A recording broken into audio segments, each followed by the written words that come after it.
पियरी पर सनीचर भारी पड़ रहल बा। बैटिंग तो होखते ना रहे, अब फील्डिंगो नहीं खे होत, कैच छूट रहल बा।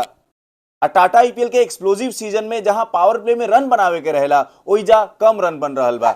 लगातार 4 गो हार मिलल बा सीएसके के। चेज करे में ये लोग एकदम फेल हो जाता रंजा।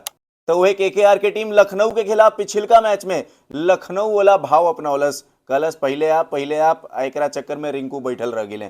फिर जब रिंकू वही ले तब तक एकदम पानी कपार के ऊपर चढ़ गई रहे, फिर ओइजा से जीत ना मिलल। अब का 4 मैच के इंतजार के बाद सीएसके के मिली जीत। इस सब कुछ के बारे में बात हुई ई वीडियो में, अंत तक देखी। है रनदारी तो सबके भाएला, जब रन मशीन मैदान में रहेला। माही भैया जब मैदान में आवेलन तो गेंदबाज लोग के टीडीएस काट देवेलन।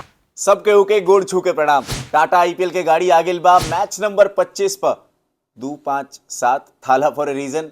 थाला तो अपन काम करत रहे भाई, लेकिन बाकी बल्लेबाज लोग का करत रंजा। पिछिलको मैच में माही के मैजिक देखे के मिला, लेकिन बाकी बल्लेबाज लोग अइलन जा, खेलन जा, फिर गइलन जा, मैच भी हरवाउलन जा।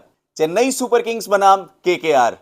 एक दिन विशल पोड़ू के अभी तक उड़ल बा होश, तो दोसर का देने कोरबो लोड़बो जीतबो दिखाई एगो नए का जोश। सीएसके की टीम अपन पिछिलका 4 मैच हारल बिया, चेज करे में एकदम फेल हो जाता रंजा। फील्डिंग उतना बढ़िया नहीं खे होत, कैच छूटता, पावर प्ले में रन नहीं खे बनत, मने एक एक करके बीमारी बढ़ल चल जाता जैसे जैसे मैच बढ़ता सीएसके के। तो वह केकेआर की टीम भी एलएसजी से अपन पिछिलका मुकाबला हार के आ रहल बा। सब केहू के लोग वही मैच में ट्राई कर लेन जा, लेकिन जो मैच जितावे वाला खिलाड़ी बा रिंकू, ओकरा के बड़ा लेट भेजलन जा। रिंकू दे रही ले, लेकिन वो मैच दुरुस्त हो गई एलएसजी खाती। तो अब दोनों टीम के रही जीत के आस, यही लिए ये मैच बा बड़ा खास। सीएसके अपन पिछिलका मैच पंजाब के घर मुल्लनपुर में हारल, जहां प्रियांश आर्या के शतक देहे के मिला रहे पंजाब किंग्स देने से, सीएसके देने से डेवन कॉनवे 50 बनौले। शिवम दुबे के बैट बहुत बढ़िया चलल, 42 रन के उपारी रहे। लास्ट में माही मैजिक देहे के मिलल, माही भई आइले 3 गो बड़का बड़का छक्का लगौले, लेकिन मैच ना जीतल सीएसके के फैंस लोग एकदम कपारे हाथ धके बैठ रहन जा कि अब चेन्नई जीती, लेकिन फिर पंजाब जीत गई। तो वे दोसर का तरफ केकेआर की टीम एलएसजी से मुकाबला हारल। उ मैच में तो बवंडर आई रहे भाई। पहले मारक्रम पीटे शुरू कैले, ओकरा साथे मार्च करने की रुका हमू बनी, अब फिर पूरन अइले तो पूरा फार्म अपना देने कर ले, अब फिर गेंदबाज लोग के फार्मा टेढ़ कर दिले। दूसरे के ऊपर चेज करे के रहे तो अजिंक्य रहाणे अइले, केकेआर के कप्तान तगड़ा बल्लेबाजी कैले, लेकिन जीत ना मिलल। वेंकटेश अय्यर 45 रन बनौले। रिंकू लास्ट में आके ऐसा लागल कि माहौल अपना देने कल ही, मैच अपना देने कल ही, लेकिन बड़ा देर होगी रहे। अबू तो पिछिलका मैच के बाद भइल, आज के मैच पर फिर से आ जाइल जाओ। सीएसके बनाम केकेआर, ये दोनों टीम आपस में 30 बार भिड़ल बा, जौना में 19 बार जीत मिलल बा सीएसके के, 11 बार जीतल बा केकेआर। 2020 से भी वैसने कहानी बा, 6 गो सीएसके जीतल बा, 3 गो केकेआर जीतल बा। तो कोरबो लोड़बो जीतबो कब? मुकाबला सीएसके के गढ़ एम चिदम्बरम स्टेडियम चेन्नई में बा, जहां स्पिनर लोग के जादूगरी चलेला। सीएसके देने से तगड़ा स्पिनर लोग बढ़न जा। नूर अहमद के बात कला, रवि अश्विन के बात कला, रविंद्र जडेजा के बात कला, तो दोसर का देने से सुनील नारायण और वरुण चक्रवर्ती, मने 5 गो स्पिनर के जादूगरी देहे के मिली मैदान में।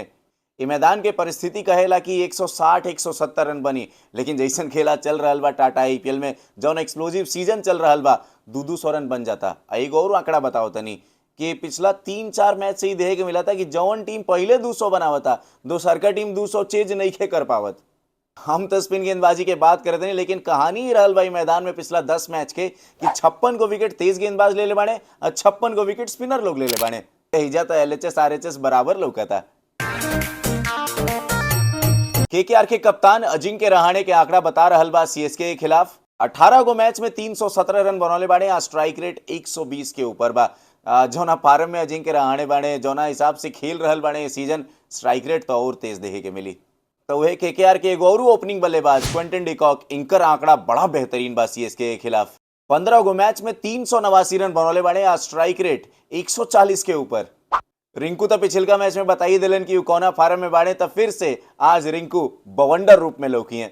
केकेआर के खिलाफ माही मैजिक भी देहे के मिल सकेला। 33 गो मैच में 556 रन महेंद्र सिंह धोनी बनौले बाड़े, स्ट्राइक रेट 130 के ऊपर बा।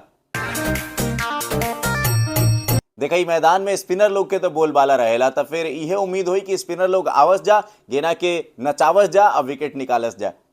केकेआर देने से वरुण चक्रवर्ती सीएसके के खिलाफ 9 गो मैच में 9 गो विकेट ले ले बाड़े, अब माही भैया के सबसे ज्यादा आउट किले बने तो वह सुनील नारायण 20 गो मैच में 23 गो विकेट ले ले बने। इकोनॉमी 7 साढ़े 7 के करीब रहेला। चेन्नई सुपर किंग्स देने से रविचंद्रन अश्विन 27 गो मैच में 24 गो विकेट इंकरा नाम बा केकेआर के खिलाफ। तो वह रविंद्र जडेजा, अब इंकरा के स्पिनर में मत गिनल जाओ, इंकरा के ऑलराउंडर में गिनल जाओ।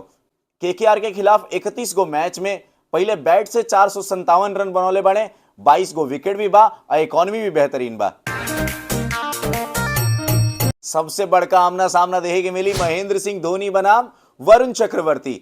आंकड़ा ही कह रहा बा कि 4 गो मैच में वरुण चक्रवर्ती महेंद्र सिंह धोनी के 3 बार आउट के लिए बने। तई केकेआर फैंस खातिर बहुत बढ़िया खबर बा, लेकिन माही भैया तो माही भैया में एहू सीजन में कोनो फर्क नहीं के पड़त। आवत अरे चौका छक्का मारत अरे एकदम दर्शक लोग एंजॉय करत रहन जा। एगो आंकड़ा और खतरनाक बा, जब रविचंद्रन अश्विन आ केकेआर के कप्तान अजिंक्य रहाणे आमने सामने रहियन जा तो अश्विन इंकरा के 10 गो इनिंग में 6 बार आउट के लिए बने। अश्विन डिकॉक के भी दिमाग पर ले बने, उनकरो के 4 बार आउट के लिए बने। ई मैच में भी रिकॉर्ड के घंटी बाज रहल बा, लेकिन उससे पहले रहुआ सब जाई चैनल के सब्सक्राइब करी, शेयर करी, बेल आइकन के दबाई। अब फिर भोजपुरी में जे क्रिकेट के अपडेट जानना चाहता रहुआ सब वीडियो के फटाफट भेज दी।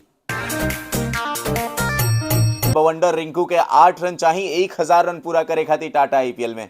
केकेआर के एगो महंगा खिलाड़ी वेंकटेश अय्यर 60 रन और बना ली है तब 1500 रन पूरा हो जाए टाटा आईपीएल में। कहानी यह बा कि पिछला 11 मैच से सीएसके जब 180 के ऊपर चेज करा था तो इजा हार मिल रहा बा। सीएसके के पहले बैटिंग करे के पड़ी है हिसाब से था। पता ना आज हमार मन कह रहा बा कि चेन्नई सुपर किंग्स जौन 4 गो हार के गाड़ी चल रहा बा, आज चेन्नई सुपर किंग्स जीत सकेला। केकेआर के अपना घरे में बुला के वो लोग के हरैहन जा। का सीएसके के आज जीत भेटाई, आका रसल आज फिर से करी है पिटाई। जाही जा कमेंट सेक्शन में बताई जा। ये वीडियो में अपने बा, ये वीडियो के शेयर करी जा।